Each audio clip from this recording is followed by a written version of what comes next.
Hey everybody, what's up? Josh Carter here, the Resistance Podcast. You are listening to the new sound of the counterculture. Thank you for joining me tonight.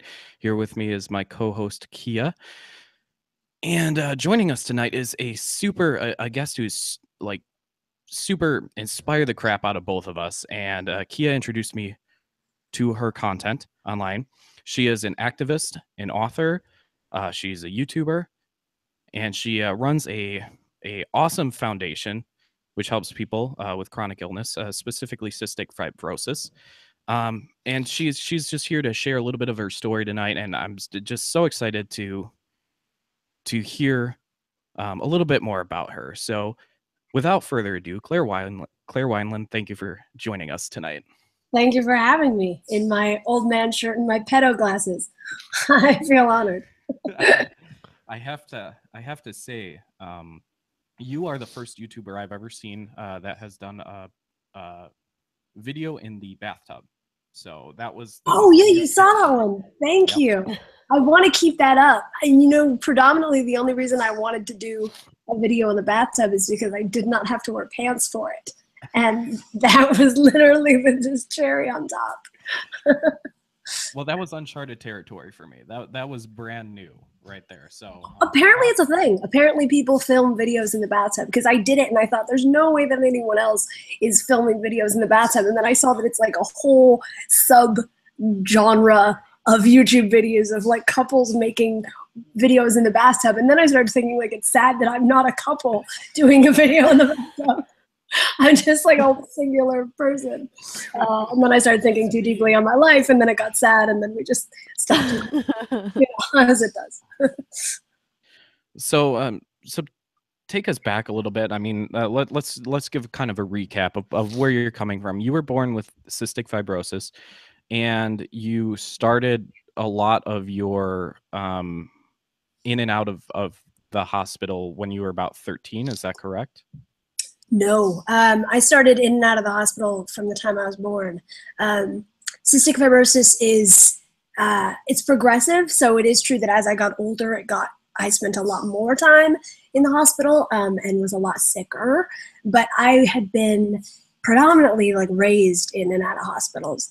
Like I remember growing up and like kept trying to start activities. Like I kept trying to like do gymnastics and dance and like soccer and whatever, and couldn't do shit because I'd get pulled out every 2 weeks or so, or every month to go in the hospital.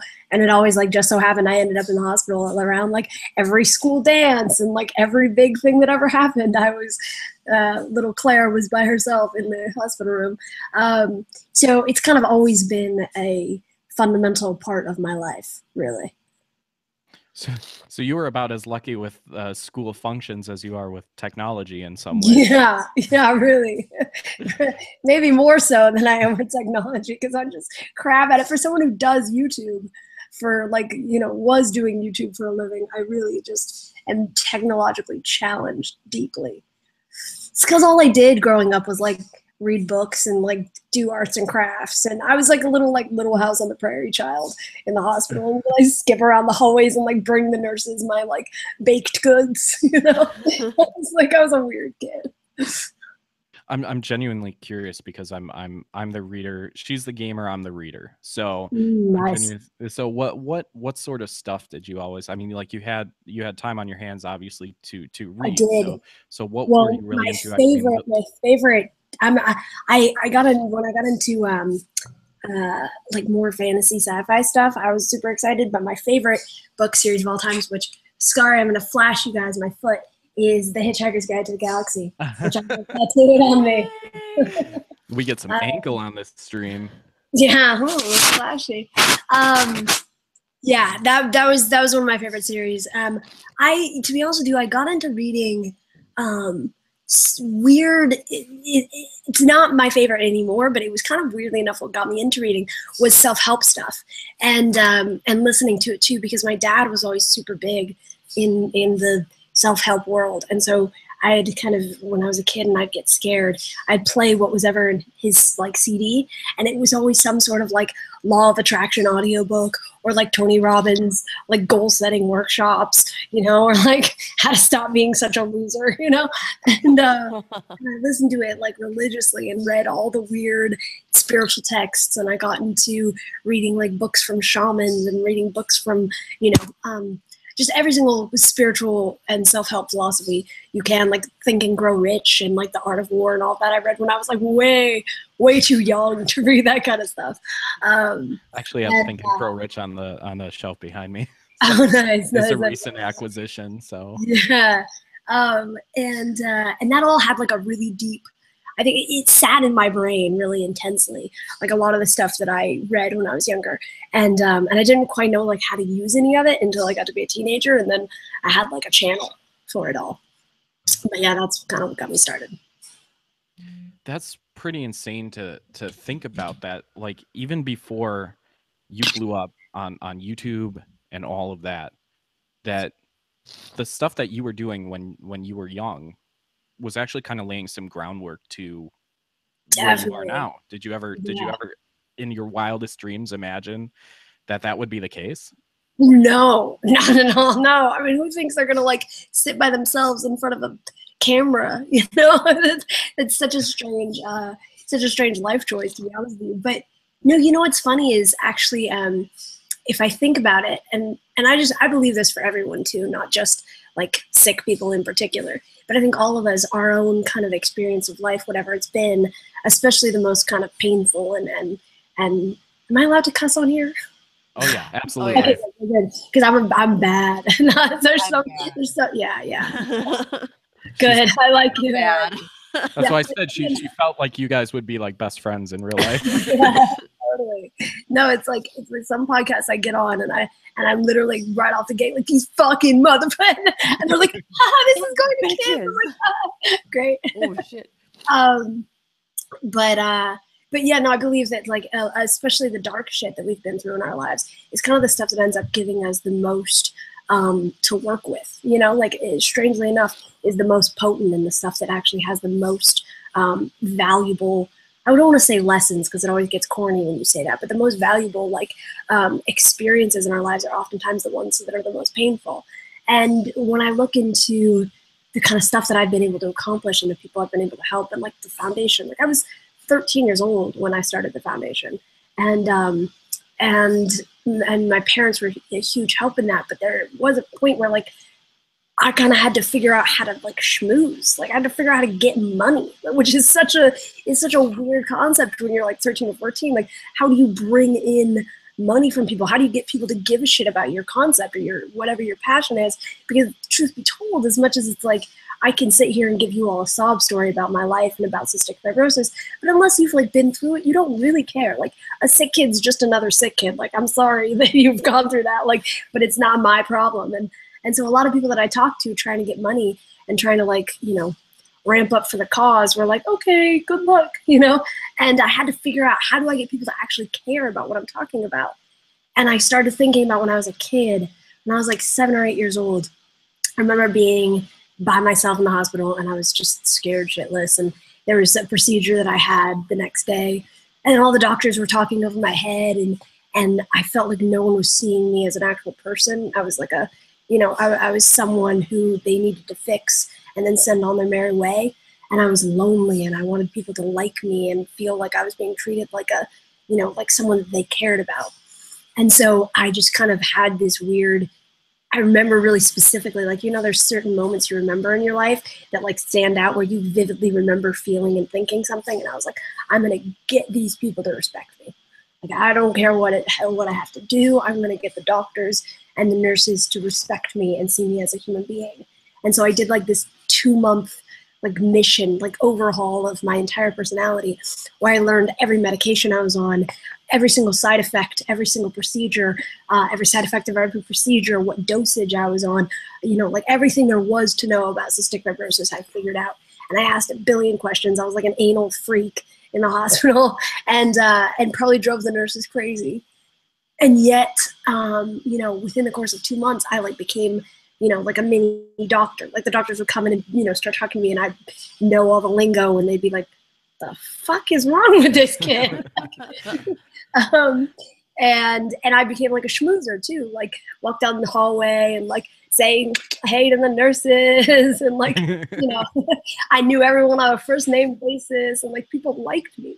And I remember using that when I started the foundation.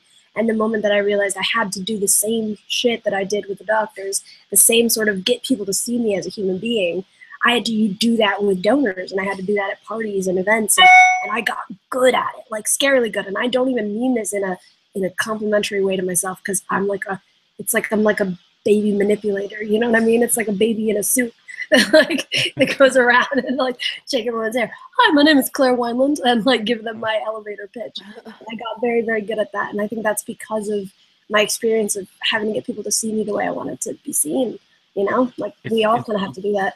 It's really interesting that you note that this was kind of a skill that you pick up, because a lot of times people look at influential people and they think, oh, they're naturally charismatic. They're naturally just, but you're saying that is something that you worked on and you actually got very successful with. Is that true?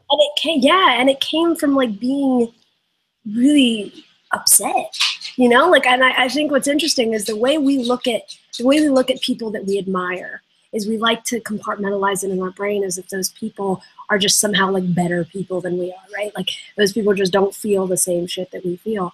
When in actuality, I think what it was for me is I was just really spooked and lonely. And I mean, I was like a kid and I was by myself, and was separated from the rest of the world. And I wanted to feel like people cared about me.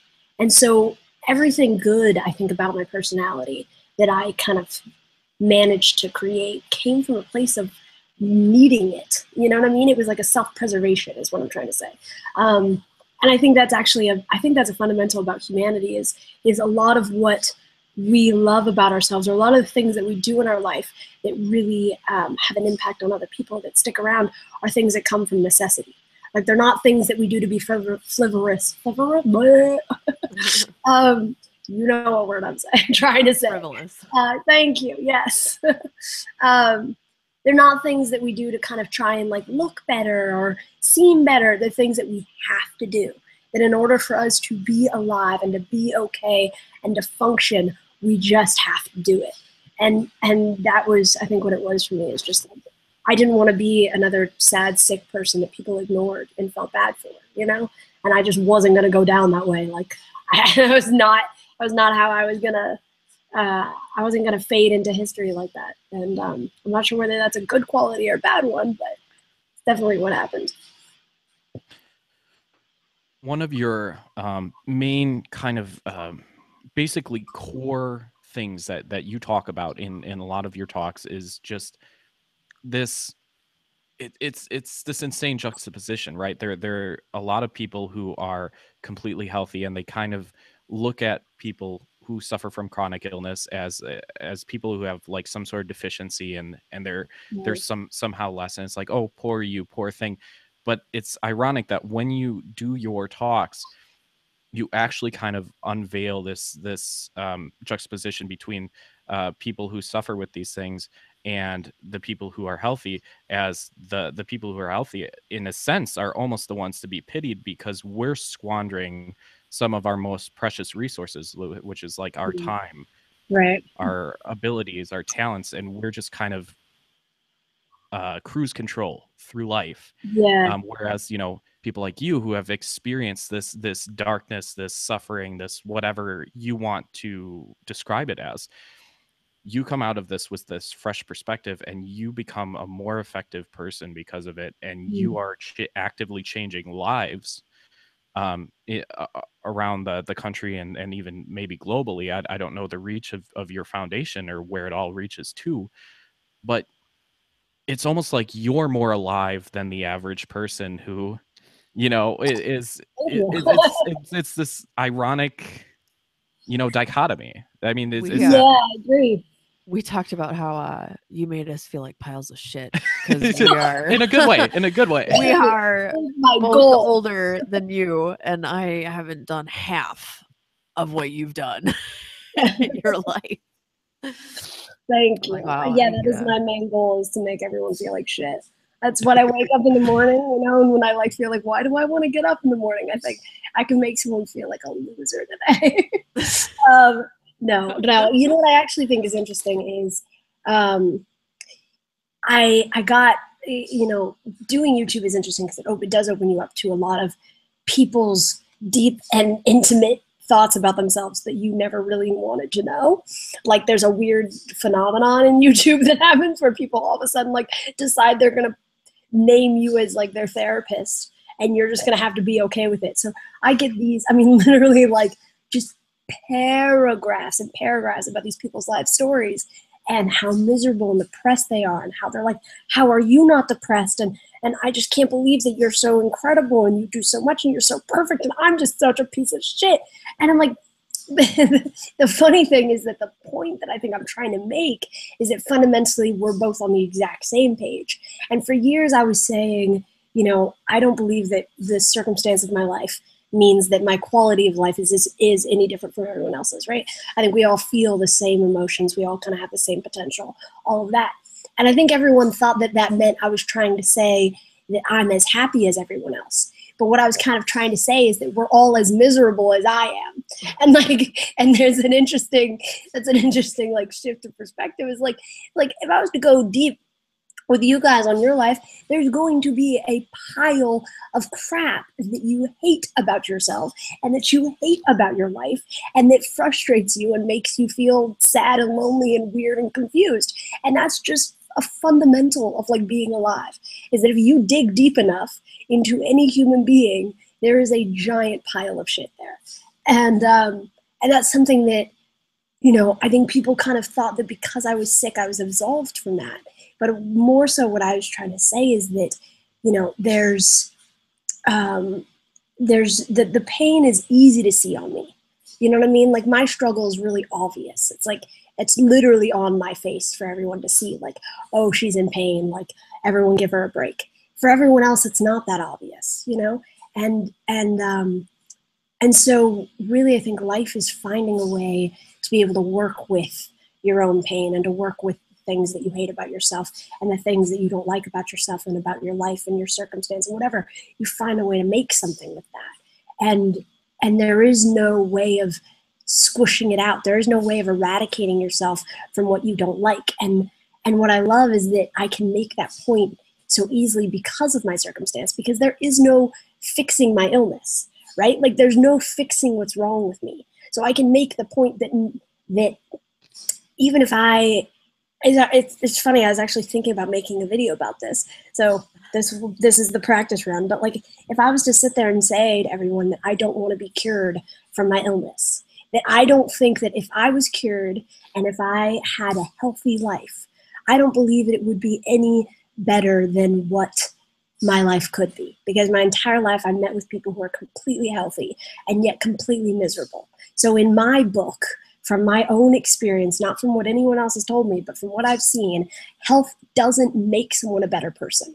It doesn't make someone a happier person. It doesn't fix anyone. So what does, right? Like what does make someone a happier person? What does make someone a better person?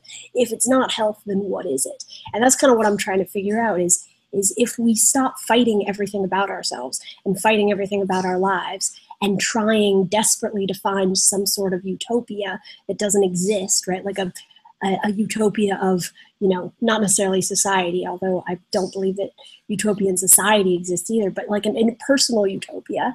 If we stop desperately trying to get that and we say, this is what's in front of us, this is who we are, this is what we have, and this is what we're always going to have, and no life circumstance or health or money or whatever is going to get us out of this, then what do we make with it? What do we do with what's in front of us? How can we actually help people, give something that's valuable to the world with what's in front of us?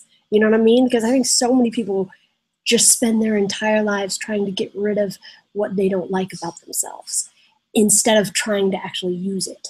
And I've managed some of the things that I hate most about myself or that's most frustrating about myself. Like being sick sucks. it sucks. Like, it sucks that I'm like in pain every day and that my brain is foggy and then I'm on meds and then I have to do treatments and I can't fully live my life. I can't like party and get fucked up like I want to, you know, like without dying, literally. And I know, like, that it's painful deeply. But at the same time, the fact that I'm sick has been why, you know, my illness has given me an actual platform to talk to people about what I think is real. And it's given me a way to actually give back to people that's real. And it's taught me a lot about what it means to genuinely give something to the world, you know, and not just bullshit your way through life. And for that, I'm extremely grateful. And so I think, you know, you got to take both the good shit and the bad shit. It's like we're all angels and we're all demons, and that's kind of that's what makes things interesting, you know. Did you have any thoughts? Oh, good. Sorry. I'm sorry. I'm a ranter. No, it's okay. I just don't want to, like, I have this propensity to kind of dominate the conversation, and I don't want to, because she has just as much, she's been so stoked to talk to you too, so I just want to be sure I'm not hogging the mic. I'm sorry, I'm hogging the mic. I apologize. Well, you're the That's your guest, so job. I mean, like, that's totally okay. That's kind of the point of you being here today.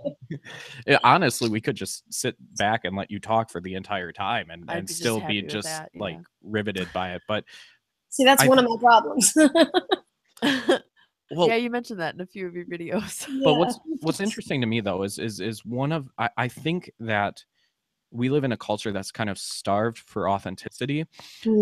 And I think the proof of that is I think what you're doing has really touched a vein, that this kind of unvarnished, this is what it is sort of talk kind of contradicts a lot of what we're exposed to on a daily basis. If you just have this thing, you'll feel better about yourself. If you just get this product, you'll lose 20 pounds and be sexy and everybody will love you. And you know, all this stuff that we have flung at us on a regular basis.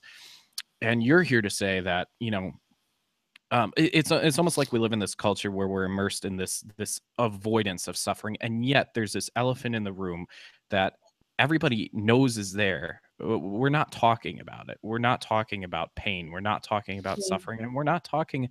We vaguely allude to death here and there, you know, where it's like, you know, we talk about it in our media, and it's kind of our way of indirectly discussing the fact that we're all mortal. We're all going to die. So how do we change that? How do we change the way we live? How do we change our perspective? And I think a lot of people don't know how that's going to be the case.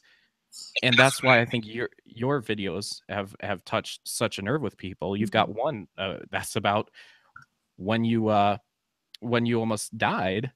That's that one was closing in on 1 million views. That one was hard for me to make. Yeah, that was a rough one. And I think, but I think people need that realism. I think people need that that kind of wake up call, because I think we really do want to live lives of purpose and lives that matter. And but I think a lot of people don't know how to do that, so they adopt you as their therapist. Exactly. Totally agree. And it's, you know, what's so funny is like, I've always been very into politics. I was raised in like a super liberal family. And as I got older, I started to really kind of dive deep into things that I always thought I understood. And you know, what's so funny is that I kind of decided somewhere along the way that every single structured ideology, if you buy into it too much, is going to lead you astray. And that you can fundamentally only figure out a course of action that is genuine if you look at your own personal experience of life. Like, that's all you can do. You know what I mean? And there's like, I think one of the things that's, I mean, to like go off on like one of the things that's wrong in the world is just such a it's such a cop out, because there's just like so many, you can just like choose anything and make it the main problem. But I think one of the fundamental things that I see a lot is that people are really, as much as they want to be genuine and they want to talk about the things that are real, they also are really ashamed of their own experience. And that's something I see it. I've seen that in the sick person community, and I thought that was only a sick person thing. So for years, I worked with people who had CF, and I worked with people who, you know, even just like diabetes and cancer and whatever it was that was ailing them. And there was so much shame around being weird and around being different and around having a different experience of life. And I thought it was just a sick person thing. But then I got into the YouTube world and I realized it's a human thing. Like, everyone is ashamed of their own experience of life. And I don't mean ashamed in the sense of like, you know, like they won't ever talk about it, but ashamed in the sense that they don't trust their own opinions, right? They don't trust their own, what they think is true, what they know to be true. They try and find, you know, other people's truths to grab onto and other people's truths to, you know, to follow, because they don't trust what they feel or they don't trust what they know from their own experience. And I just, the thing that's so interesting to me is that if I didn't look at my own personal experience with being sick, which has taught me, fundamentally speaking, that, you know, I'm against the whole sort of identity politics, just because if I was to fall into that sort of hole, right, then what would I be? I'd be a fucking sick person that is gonna, you know what I mean, is gonna rot away in a bed and crochet and, you know, play with my teddy bear until I die. And that every burden and every weight that falls upon that of a sick person is going to automatically become mine, and that I'm going to have to take that on. And I think that if we really look at it, the individual and what the individual experience of life is fundamentally the same for all of us, regardless of our circumstances. I was trying to figure out what the hell it is that we have to give. You know, like, what is it that we actually personally have to offer to the world? And how do we go about doing that and not letting our own, you know, our own shit stop us from doing that? Because you know exactly what it is you want to do in life, and yet not do it. You know, like, that's a huge possibility too. So I think that before anything actually changes in the world, people have to have a lot of faith in their own experience and believe in their own experience of what life has been, and be able to talk about life from their own experience of it, not from someone else's, and not from like what you read. You know what I mean? Like, it's like you can read all you want about you know, the my best friend's a genius, and I love everything she has to say ever about anything. And the other day she was talking about, you know, all the people that buy fair trade stuff, and it's all fair trade, and it's all like, you know, eco-friendly, and then they like go and snort coke every single weekend and ketamine and like and buy into that market, and like the coke market's not fucked up, you know what I mean, and like isn't treating people horrifically. Like, people just, and that kind of comes from that comes from like people not knowing what it is that's important to them. Like, what is it that genuinely is important to you? Not just doing things because you think it looks good, or doing things because you think it's the right thing to do, but what is actually important to you? What's actually where you want to put your energy? Because we can't put our energy into everything. We can't like be Mother Teresa's. That doesn't exist. You know what I mean? All you can do is like, this is my experience, this is what I've seen, and this is what I'm going to do from my experience. And anything else is us just trying to be something that we're not, you know? And being open to change in that process too, and evolve, because like you were saying about, you know, it's not solely reliant on, you know, what you read or things like that, which is very important to read to educate yourself. But a lot of times they'll latch on to certain things. Like I'll read certain books on a subject and I'll think that is all there is to learn about that subject, or like, this is the truth about that subject. It's actually working your mind muscles and being like, okay, does this make sense? Am I going to adapt this worldview, or am I going to reject this worldview? And not just trust it just because it was in a book. Like, it's good to supplement, but ultimately you have to be your own person, and you have to make the decisions that make the most sense to you. And I thought it was funny that you said you were raised in like a liberal household, because I grew up my like great Christian, aunt, my conservative Republican. Oh, really? Yeah. My great aunt had a fuck Bush sticker in her window from the time that I was like 3 years old, like massive, a huge one. Yeah, that was the kind of family that I came from. Yeah. See, we grew up with you know, kind of more of a typical Republican voting for George Bush, sort of. Yeah. You know, we're from the heartland, and but it was really interesting because as I grew older, I kind of struggled with these things that I had grown up with, and my loyalty to them as I had grown up with them.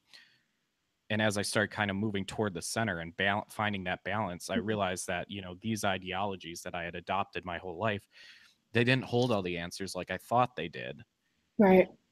And I found so much more happiness in drawing from other people's experiences and perspectives. And it's, I mean, part of the reason for this talk is changing the paradigm. How do we view life? How do we view, you know, the foundations that we think life is built on? Yeah.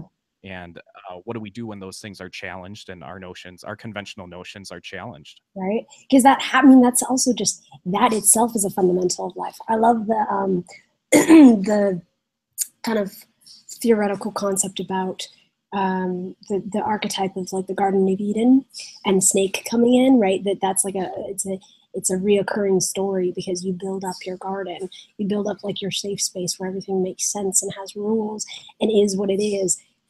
But it's bound to have a snake pop up, right? It's bound to have something from the outside slither in and remind you that that's not all there is. And that's not the only, you know, that's not the only perspective. That's not the only way of seeing the world. And you have to contest with the snake always. Like you always have to contest with, you know, yes, but then, right? Because that's such a strange realm to live in, of the things like let's say you spend your entire life going after a goal and trying to become a certain person, right? And that like or trying to have something, you know what I mean, or build something or whatever it is, and that's where you put everything into. There is going to become that point where you reach that area in your life and you are the person you want to become and you have what you have, and you are going to have a moment, I can guarantee, where you sit there and you go, fuck, now what? Like it's just, it's not, it's like it's unavoidable. And so if everything you do in life, you do knowing that that moment's already going to happen, right? Like, and that's kind of what I was saying before about the whole I don't want to be cured thing, is that I know I've been, you know, the cystic fibrosis community is a hard place to be because we die a lot. It's kind of what we do. It's kind of our specialty. CFers, we're terminal. So, you know, a lot of the people that I knew of online growing up with CF have passed away. And they're people who spent their entire life focusing on getting better and on getting a transplant and waiting for the cure and that one day where they were going to be healthy and if they were healthy, their life would be okay and they would be okay. And there was always something that fundamentally felt so wrong about that, because I knew people who weren't okay, even when they got transplant and when their lungs worked and when all that was fine, they still weren't okay. There was still life, like, and life still wasn't okay. And so it's like, what if instead of trying desperately to build up those walls and to build up the garden and to compartmentalize everything, what if instead we deal with growing our bandwidth to handle whatever has been in front of us? You know what I mean? Like growing your ability to deal with what's in front of you and to deal with it well is a lot more, it's a lot more useful than trying to build up a world that's just the things that you want. Like social media nowadays is so weird. I don't know if you guys notice this, but like you can follow whatever you want and completely curate the world that you're in.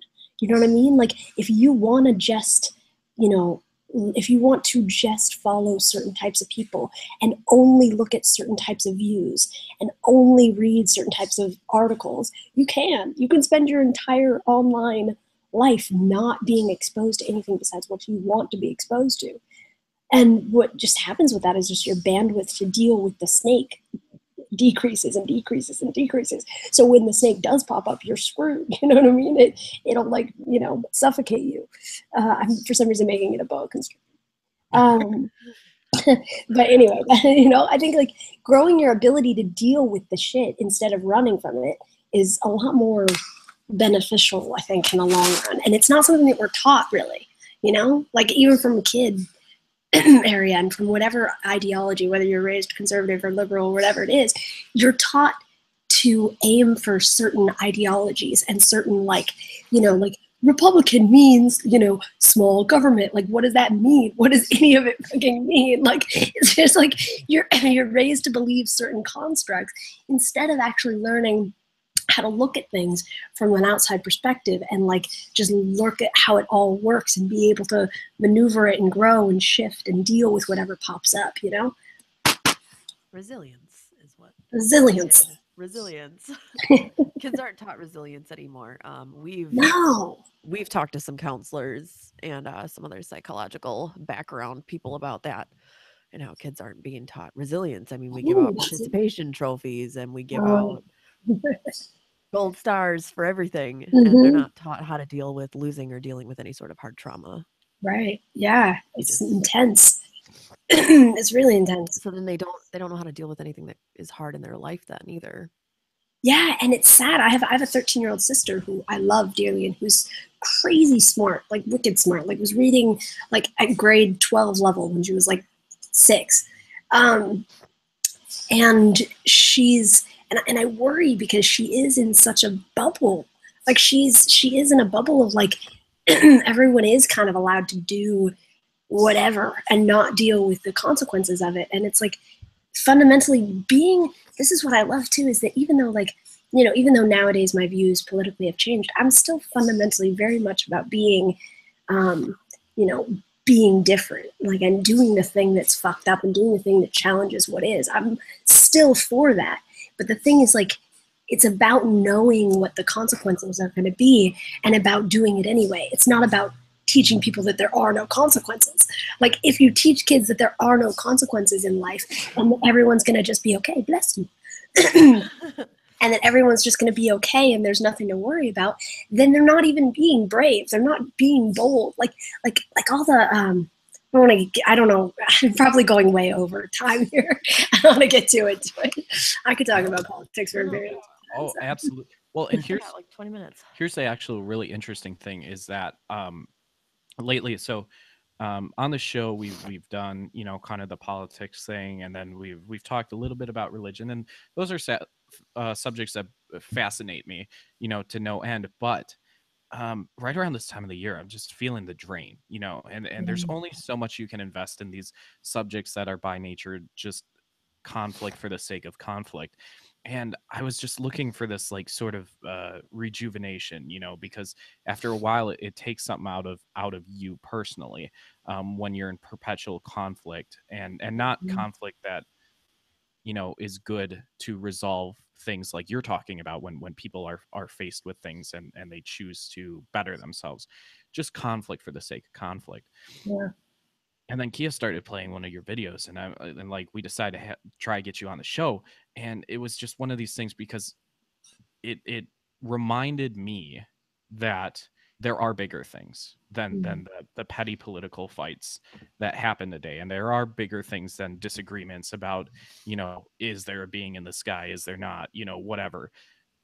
At the end of the day, there is this common thread that connects us as human beings, and it's when you become aware of that, and it takes certain communicators to make people aware of this, but that is something that is rejuvenating to the soul, the spirit, whatever you want to call it.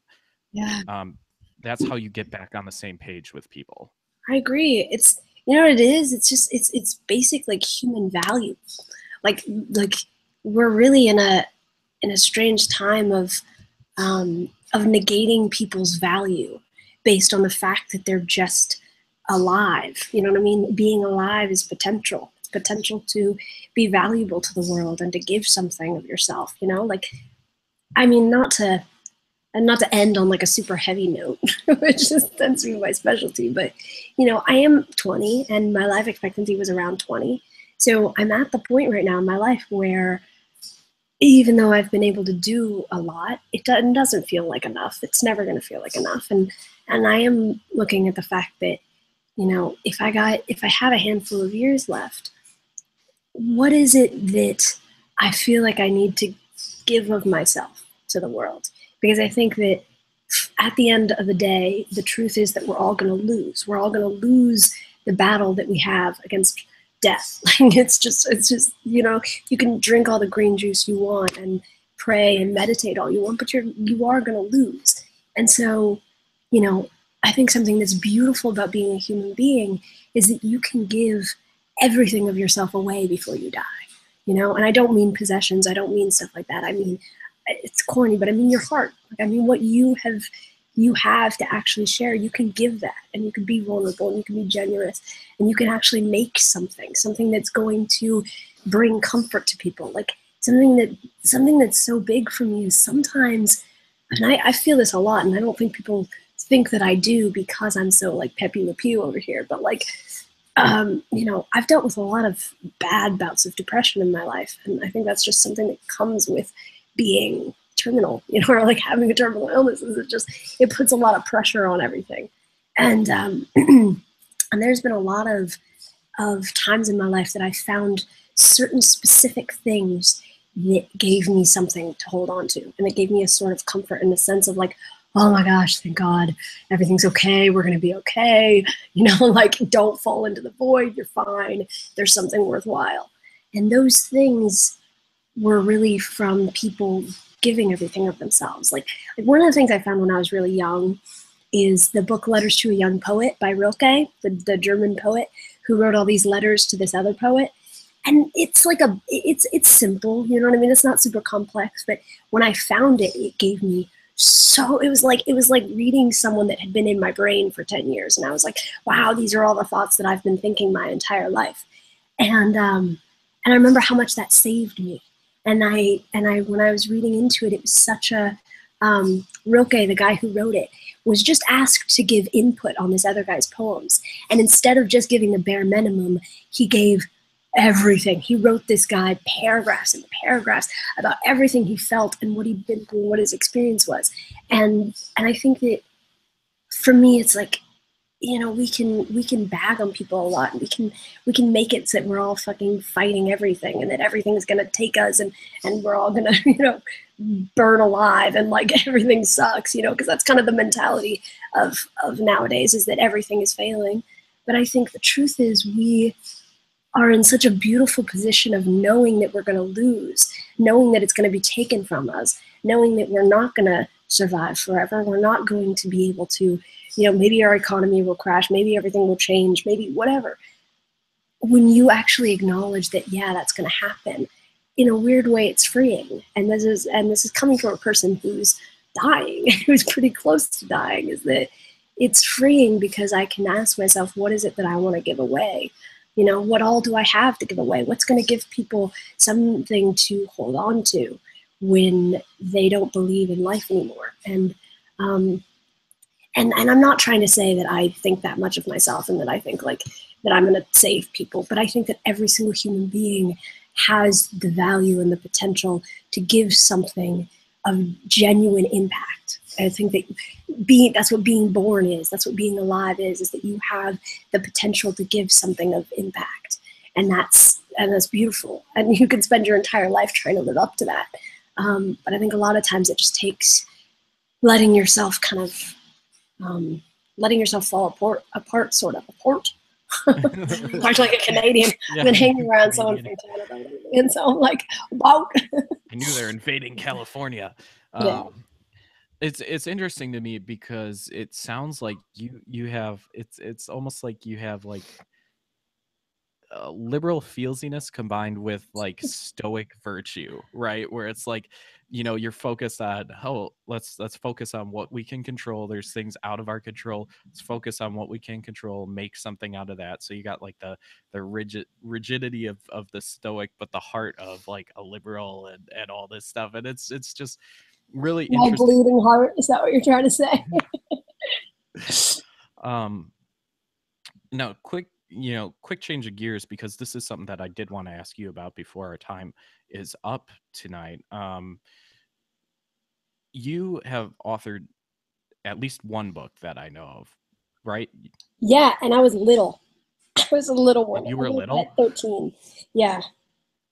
Now this is something that this is probably one of the main things that I hear people, myself included, saying that they want to do. I want to write a book, Hmm. but it seems to be like one of the things that people perpetually say and then never do. But you've actually authored a book. What was that process like for you, especially Well, being so young?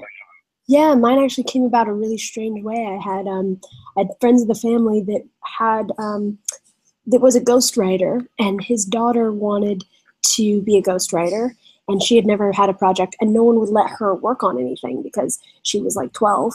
And I was 13, and I had this huge project that I had just started, which was the foundation. And I knew exactly how she felt because no one would let me do anything because no one believed in me. So I was like, hey, we're both young. Why don't you help me write it? So it was just kind of like a weird, the stars fell into alignment. And also, again, I was 13. So it was very easy because I wasn't self-conscious. Like I just kind of spewed everything that I was thinking and figured out a way to kind of put it together.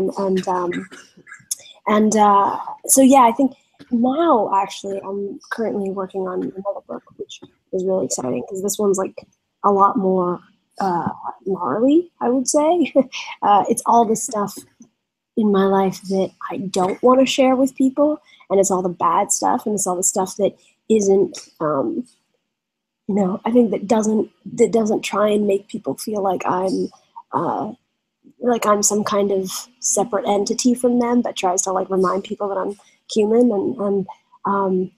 And my best friend is a beautiful writer, and she's helping me write that. And to be honest with you, now that I'm older, it's hard. So I think what's funny is that I think now I understand what everyone else was like coming up against, because when I was young, it's like that book was just kind of like okay, here you go, Here's my life journal. yeah, but now I want what's made to be good. Like I really care about it. And I think that's what's funny about life is like the moment you start caring about things too much are the moment they become really hard. and so I would say, I'd say in a weird way, it's like a balance between caring and also just saying fuck it. Like Just you can doing it, yeah. life is finding that balance between saying fuck it and doing it, and also caring and wanting to make your craft something worthwhile, What do you do when because you've alluded that and you've even said this in your talks that life is this roller coaster, right? And inevitably when you have a roller coaster there are valleys, and there are down periods of time. And for me, the refuge in those down periods of time is not necessarily connection, though we all need that. Like I always kind of retreat into music, and that's been kind of like my little sanctuary. That's been something that's always there for me. But what is it that you seek out when you find yourself in those low places? What kind of brings you back to equilibrium? I'm such a loner. So like I'm really weird, and this is like so embarrassing because it's not cool or glamorous, but I love to put on music. I'm the same. I'm a big music person, and just like spend like a lonely day in Los Angeles. Like that's literally my favorite thing, because I've lived in LA since I was very little, and I have like a deep love-hate relationship with Los Angeles because on a certain level it's shit. All of LA is kind of disgusting. It's just smoggy and a bunch of nail salons and traffic, and everyone's deeply sad in Los Angeles. And anyone who tells you that people are not deeply sad in LA are lying to your face. But at the same time, I love kind of the griminess of it. Like I love how everything kind of feels like it's always falling apart. So my favorite thing is I have like a list of restaurants that make me happy. There's this one place called Toi Thai, which just is chill, and it's in mid-city, and it's like fun, and I'll just go put on music and sadly eat by myself and sadly watch a movie by myself and just think about life and how weird it is and how strange it is that we're here at all, and and then I feel better. And that sometimes it works, sometimes it doesn't. Sometimes it makes me feel even more sad and alone. But I think there's kind of I've gotten really good at, this is a weird thing to say. I don't think I've ever said this in an interview before, but I've gotten very good at feeling bad. And I think that that's a big skill in life, is is getting really good at feeling bad, like getting comfortable with feeling bad. Because I think there's, whether it's physical pain or emotional or mental, whatever it is, it's like we were talking about before of like bandwidth and resilience and like all of that, is that there's sometimes nothing I can do to fix it at all. And sometimes it just lingers and then everything feels hopeless. And like in those times, there is a level of you just got to give up and like, okay, I'm just going to try and function anyway. I'm going to try and make something anyway.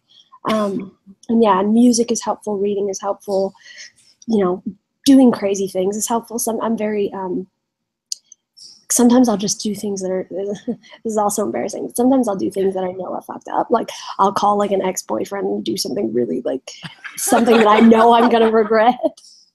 Just because sometimes you just want to take it to an extreme. Like you don't want to be like on the brink of messed up. You want to be either all the way messed up or like just a little bit. So yeah. That's fantastic. Oh man. That's got to be the most interesting thing I've ever heard to combat depression. Right Thank there. you. That's excellent. Master trolling. It's better to know what you're depressed about too. You know what I mean? Like, how sometimes you just get that vague depression. It's better to do something that will make you more depressed so that you have something to pin it on, I'm curious, what do you listen to? Like, what is on Claire Wineland's playlist? Everything. Because I don't picture you listening to Bieber. Like, I really don't. No. Despacito. No. You heard it here, ladies and gentlemen. She launched her recording career. Yeah, you guys got the honor. What did I listen to? I listen to a lot of stuff, weird, different range of things. I'm a big Simon and Garfunkel fan because I was raised on that. So that's kind of like my depressed jam. Is like I'll listen to what's the one that I was listening to the other day? I'm a Rock. Yeah, I'm a Rock. Yeah. No, the one that always gets me is the Flowers Never Bend with the Rainfall.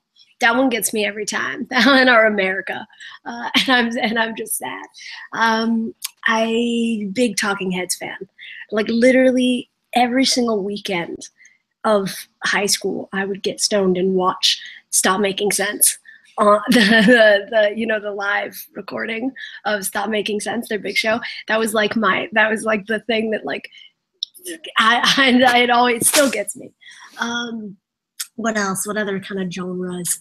I was just listening to whatchamacallit, the soundtrack from Curtis Mayfield. That was really good. I'm kind of all over the map. Literally anything besides like, I'm not a huge country fan. I'm not a huge like EDM fan. I can't get too. You just disappointed her. I'm sorry. Not that I don't have respect for it. It just makes me agitated to a level of like, I get like palpitations. I think my childhood of Dance Dance Revolution is what set me up for that one. Yeah, that'll do it. Yeah. That was my whole like middle school was nothing but Dance Dance Revolution. I think that was a lot of kids' middle schools. Yeah, that was it. Yeah. Well, something you got to understand about Kia is she got really salty because she was on the techno bandwagon before anyone thought it was cool, and then like this like new wave hit, and everyone's like, "Oh my god, EDM, it's so awesome!" And I used to get picked on for that, man. Yeah. Bitch, I was on that before you. That's funny. No, I'm sure. Yeah, because now there's a lot of like, there's a fair share of annoying people who are on that bandwagon now. I got other bandwagons to retreat to, though. There's always like Nirvana, Red Hot Chili Peppers. Oh yeah. Oh, I'm a huge Chili Peppers fan. Jane's Addiction, all that. Yeah. Fleetwood Mac is another good one. Oh, same. Someone in the chat wanted to know why you stopped doing YouTube, and my assumption from what we've been talking about is that you haven't stopped. You just, haven't recorded a new video recently. Yeah, I was just in the hospital. I was stuck in Philadelphia for a few weeks with really bad pneumonia. So I took, I think the last one I did was like 2 months ago, and it's just been a crazy few months. So I am still doing YouTube. I just have to pull myself together and record. Yeah, because you had that. You mentioned that you had that idea for a video, and so that's kind of the one I'm working on. That's actually the one I'm working on right now. So we shall see if it gets made, which I think it will, hopefully. Whoa. All right. Well, Claire, as we finish up here, I just want to say, first of all, thank you for taking the time. And we know that you have a lot on your plate with all the things that you do. And like, even though you've been kind of taking it more easy lately, you're still doing big work in a big way. And it's really cool when people who do that sort of stuff take time out and talk to say a small podcast based out of Wisconsin. I mean, like it's really really neat, and we really appreciate you taking that time, because having a good conversation with someone who is very, I mean, we find you very inspiring, and I mean, like, I feel, like I said, rejuvenated after this. Like, I feel like, okay, now I got to go sort my life out, right? Now I got to deal with the stuff that we're talking about. Yeah. Now, as you look forward, though, what sort of stuff do you have coming up? As far as projects or things of that nature, or like if people want to get more involved with your foundation or things of that nature, what are you guys looking for? All of that. Cool. Well, first of all, thank you guys for having me. This is awesome. I read what you guys were about, and I totally wanted to get on board, because it's funny, because a lot of the stuff I do that's more like big time, they don't let me babble on about politics, so like you guys kind of give me a treat. And as far as future stuff, there's a lot going on with the foundation. I just managed to we managed to pull in huge amounts of money this year, which is the first time ever. I mean, I've been like on a treadmill with the foundation for like 7 years, just trying to get enough money to stay afloat. And for the first time, we actually have enough to expand. So mainly what I'm doing right now is just expanding and adding new programs. I want to help families be able to afford therapy and grief counseling for parents and for teenagers who have CF.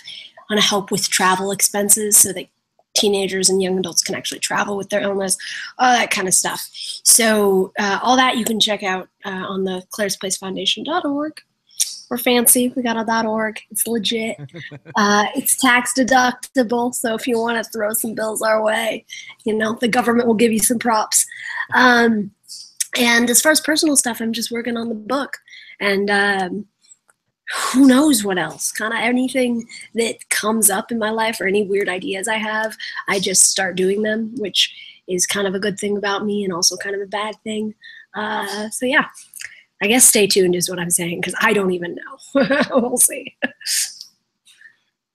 Do you find one of the best ways to stay informed is to be subscribed to your YouTube channel or to follow your Instagram, or is there like a mailing list? Follow me on Instagram, claire.wineland, WINELAND, wine like a drink, land like you live on. And that's kind of the best way to stay up to date. That's actually the thing that I use the most. I'm bad with Twitter. I'm pretty bad with Facebook. Actually, Facebook is good for foundation updates, but not personal updates. And yeah, I think Instagram is the best place. Is your Facebook, is that I think there was like love songs and updates page. Is that like the official page for you on Facebook? No, that one's more, I mean, that one has all of the updates, but that one was created when I was in a coma. That's why it's called that. So it was like a updates for family, and then it just grew. But you can follow the actual Claire's Place Foundation page on Facebook. Okay. If you want to hear about events. And if you live in Los Angeles area, we do events every year. So I love having new people come. A lot of people from YouTube have like shown up, people who've seen places, and it's really fun. Sometimes people can come volunteer at events. So if you want to get involved with the foundation, what we're doing, you can email us. There's an email link on our page, and we love having new volunteers and new hands and new pair of eyes and all that. Absolutely. Well, Claire, it's been a blast having you on. Thank you again so much for coming and talking. All links will be in the description for you guys if you want to check those out. And then if you like what you heard tonight, feel free to check out our social media. We're on Instagram, Facebook, Twitter. We're at resistancepodcast.com. I've got the links to our audio feeds if you want to subscribe to the audio versions of the podcast. Those are all in the description. And if you liked what you heard tonight so much, you can feel free to leave a tip via our PayPal. If not, thank you still for watching. We love you, and we're having a great time doing this. So until next time, guys, you all have a wonderful night. Thanks again for watching. Claire, you're welcome back on anytime. Thank you. And we will catch you all later.